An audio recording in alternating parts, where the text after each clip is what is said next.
नमस्कार, आप देख रहे हैं सिटी पोस्ट लाइव और मैं हूं दीपक शर्मा।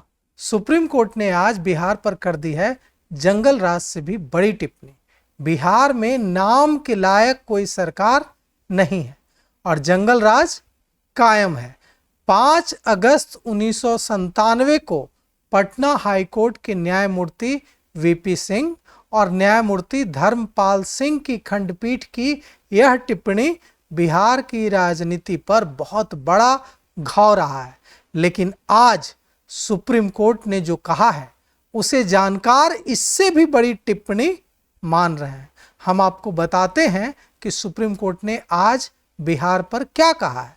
सुप्रीम कोर्ट ने आज कहा है कि अगर आप पर आपराधिक मामले दर्ज नहीं हैं तो आप बिहार में एक मुखिया भी नहीं बन सकते हैं। मतलब कि सुप्रीम कोर्ट ने बिहार की राजनीति के अपराधीकरण पर टिप्पणी की है। सुप्रीम कोर्ट ने कहा है कि जो अपराधी नहीं है वह बिहार की राजनीति में एक मुखिया तक नहीं बन सकता। वरिष्ठ वकीलों की माने तो यह टिप्पणी 1997 की जंगल राज वाली टिप्पणी से कहीं से कम नहीं है।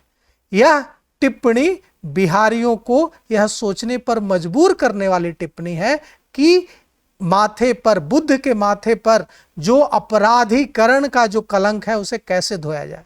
सुप्रीम कोर्ट ने एक अग्रिम जमानत याचिका पर सुनवाई करते हुए यह टिप्पणी की। सुप्रीम कोर्ट ने कहा कि अगर आप पर आपराधिक मामले दर्ज नहीं हैं तो आप बिहार में एक मुखिया भी नहीं बन सकते।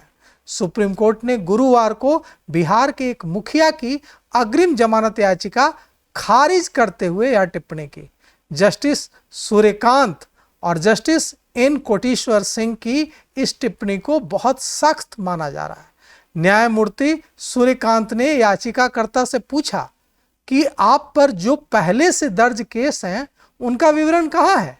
इस पर याचिकाकर्ता के वकील ने कहा कि हाँ, केस तो हैं, लेकिन मुझे इस केस में पॉलिटिक्स की वजह से फंसाया गया है।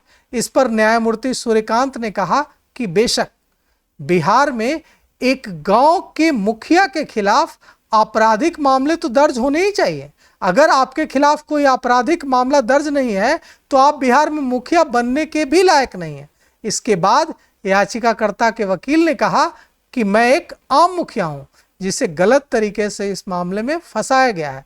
इसके बाद न्यायमूर्ति सूर्यकांत ने कहा कि आपने किराए पर गुंडों को रखा, एक हेलमेट पहने हुए है, दूसरा टोपी पहने हुए बाइक पर है, उनमें से एक ने मोबाइल गिरा दिया।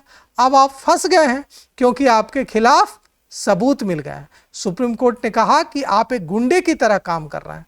अब पटना हाईकोर्ट के जाने माने अधिवक्ता डॉक्टर कौशलेंद्र नारायण ने कहा कि यह जंगल राज से भी बड़ी टिप्पणी है।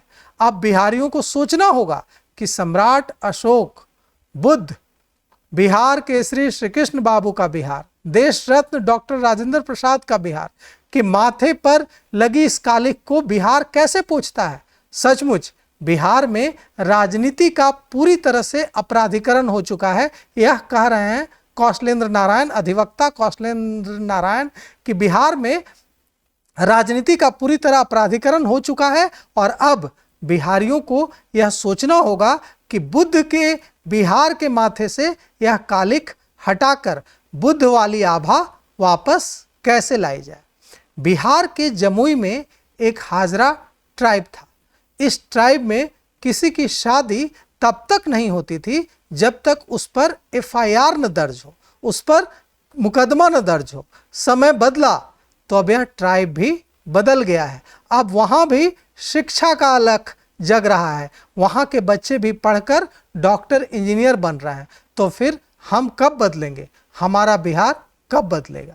तो इस पूरे मामले पर आपकी क्या राय है यह हमें कमेंट कर ज़रूर बताइएगा। तो फिलहाल इस खबर में इतना ही। आगे की खबरों के लिए देखते रहिए सिटी पोस्ट लाइव। शुक्रिया।